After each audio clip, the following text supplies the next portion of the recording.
আসসালামু আলাইকুম, আশা করি সকলেই ভালো আছেন। তো আজকে আমরা সলিড ট্রানজ্যাকশন করব এবং স্টেপ বাই স্টেপ দেখিয়ে দেবো যাতে আপনাদের খুব সহজভাবে আপনারা বুঝতে পারেন।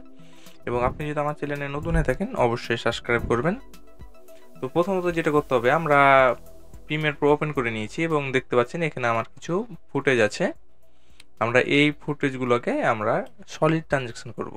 তো প্রথমত আপনাকে যেটা করতে হবে, সবগুলা ফাইল ইনপুট করার পর এখানে টাইমগুলা মেনটেন করতে হবে। সলিড ট্রানজ্যাকশনে সর্বপ্রথম টাইম সিলেক্ট করতে হবে। আপনার প্রথম ফুটেজ যেটা থাকবে সেটার আগে টাইমগুলা নির্ধারণ করে দেবেন। আমি যদি এখানে দেখতে পাই, এখানে যেখানে আমরা 7 সেকেন্ড শো করছে এখানে দেখতে পাচ্ছেন। এবং তৃতীয় যে ফুটেজটা থাকবে সেটা আবারও আমরা 3 সেকেন্ড নিব।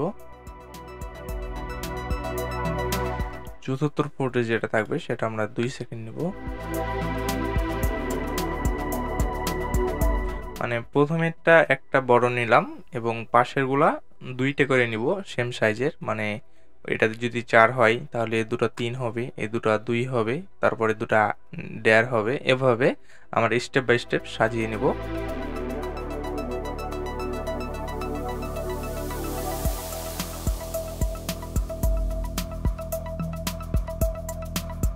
এরপর যেটা করতে হবে আপনাদের, এখানে ইফেক্ট সেট করতে হবে। আমরা যদি এখানে ইফেক্ট ক্লিক করি,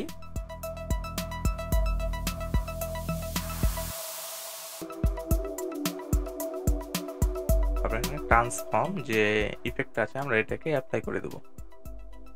আমাদের যে ভিডিও লেয়ার ছিল আমরা সেটাতে অ্যাপ্লাই করে দিয়েছি। এরপর যেটা করতে হবে, আমরা ইফেক্ট কন্ট্রোলে যাব। ইফেক্ট কন্ট্রোলে যাওয়ার পর এখানে দেখতে পাচ্ছেন পজিশনের যে আইকনটা আছে, এখানে পলিগন অ্যানিমেশন, আমরা সেটাকে একদম 0 ফ্রেমে রাখবো এবং এটাকে অন করে দেবো। পজিশন এবং স্কেল দুইটাই অন করে দিয়েছি। দেখতে পাচ্ছেন এটা যদি আমি একটু জুম করি, এখানে দুইটা কি ফ্রেম অ্যাড হয়েছে।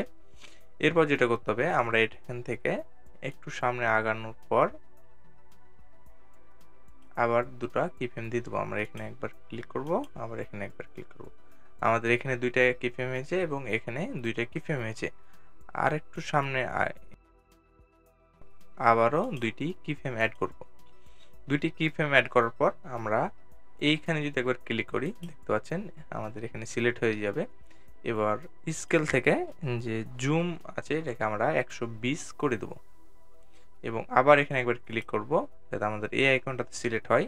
এরপর আমরা আবার এখানে 120 সিলেক্ট করে দেব। সিলেক্ট করার পর আপনারা দেখতে পাচ্ছেন এখানে যে পজিশন আইকনটা আছে, আমরা চাচ্ছি এই ফ্রেমটা এই বাইরে বের হয়ে যাবে। সেক্ষেত্রে আমরা এটা কি করবো, একটু কমিয়ে দেব। দেখতে পাচ্ছেন আমাদের যে ফ্রেমটা ছিল সেটা আমরা বাইরে বের করে দিয়েছি। এখন যদি আমরা প্লে করি তাহলে দেখতে পাবেন। এখন যেটা করতে হবে, যেহেতু আমাদের এটা আসছে, এই জায়গাটা দেখেন, এই জায়গাটা একদম হার্ড হয়ে আছে।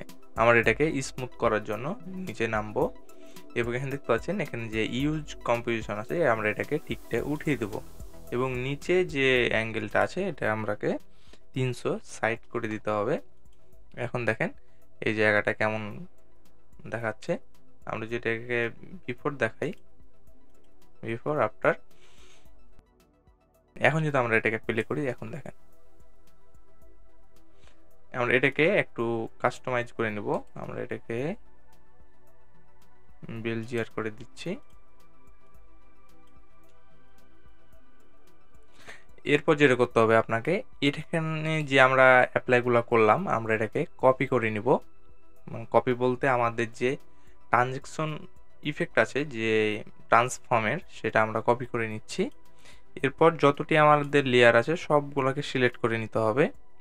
সিলেক্ট করার পর আমরা আবার রাইট বাটন ক্লিক করব এবং যে এইগুলো আমরা কপি করেছিলাম আমরা এটাকে আবার পেস্ট করে দিচ্ছি। এখানে দেখতে পাচ্ছেন মোশন, অপাসিটি, টাইমলাইন, ট্রান্সফর্ম সবগুলো এখানে দিয়ে টিক দিয়ে নেবেন। দেন আমরা ওকে করে দেবো। আমাদের প্রথম লেয়ারে যেটা কপি ছিল সবগুলা এখন সবগুলা বাকিগুলোতে অ্যাপ্লাই হয়ে গেছে। আমরা যদি এখন ভিডিওটা প্লে করি,